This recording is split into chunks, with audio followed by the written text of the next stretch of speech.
Review of the day Kannappa starring by Manchu Vishnu and దాంతోపాటు ప్రభాస్ గారు and Kajal Agarwal, Akshay Kumar అయితే మెయిన్ రోల్స్లో అయితే నటించారు. ఇక మూవీ విషయానికి వస్తే కన్నప్ప మూవీ చూసిన తర్వాత ఎలా ఉందంటే ఎలా ఉండకూడదో అలాగే ఉంది మూవీ.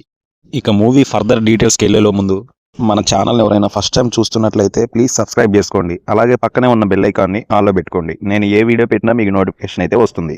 ఇక మూవీ స్టోరీ వైజ్గా చూసుకుంటే మంచు విష్ణు క్యారెక్టర్ చిన్నప్పుడు టైంలో అయితే దేవుణ్ణి అయితే హైడ్ ఎందుకు చేస్తున్నాడు, ఉండి సడన్గా మళ్ళీ ఎందుకు శివుడికి అంత భక్తుడయ్యాడు, ఇంకా ఫైనల్గా శివుడి కోసం క్లైమాక్స్లో ఏం చేశారనేది మీరు మూవీలో అయితే చూస్తారు. ఇక మూవీ ఫస్ట్ హాఫ్ అయితే నాకైతే చాలా ఇరిటేటింగ్ అయితే అనిపించింది భయ్య. ఎందుకంటే కొన్ని సీన్లు మూవీ అయితే బాగా అయితే సాగదీశారు.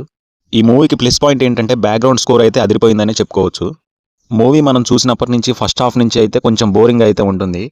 సెకండ్ హాఫ్లో మూవీ అయితే ఎప్పుడైతే స్టార్ట్ అవుద్దో ఒక 10 నిమిషాల తర్వాత ప్రభాస్ ఎంట్రీ చూస్తూ ఉంటే గూస్ బంప్స్ అయితే వస్తాయి. ప్రభాస్ గారి ఎంట్రీ చూశాక మూవీ ఒక హై లెవెల్కి అయితే వెళ్ళిపోతుంది.